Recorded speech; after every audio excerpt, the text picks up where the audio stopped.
Oppo vegetable. Oppo vegetable. Hydroponics.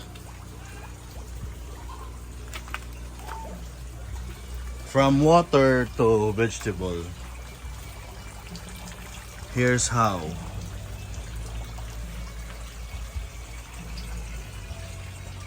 This is the roots of evil. Then roots of evil here, then here to there, the fruits. Oppo cellphone.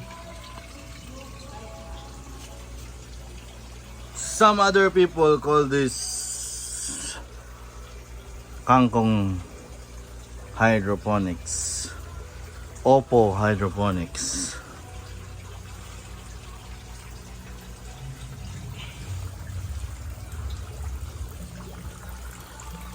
So what you can learn on this video, crayfish will eat vegetables. So now you know.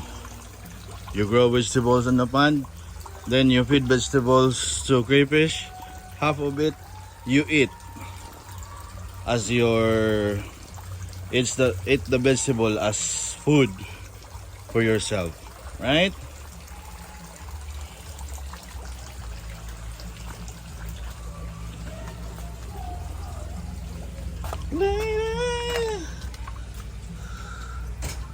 Hydroponics ba? Nindot jud kung here to there.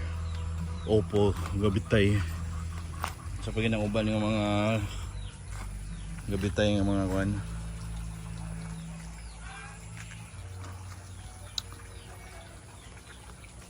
One year nga crayfish nga pond.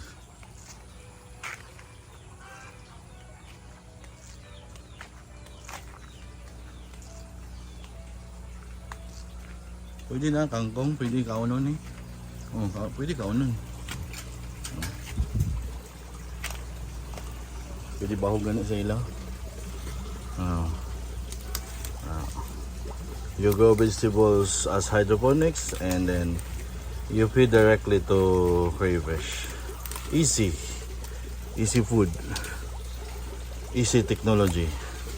Here kangkong, then this pond is a funnel type.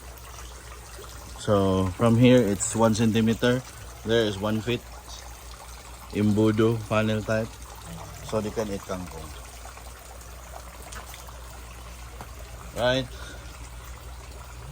No feeds, no problem. You can feed them with mungus, kalabasa, kamuti. You just grind them with cassava grinder. Easy. No feeds needed to feed the crayfish.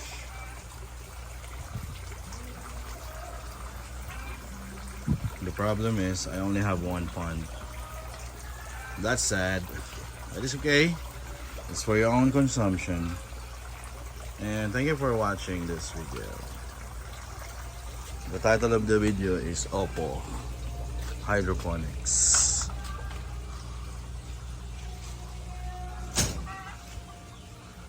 Oppo.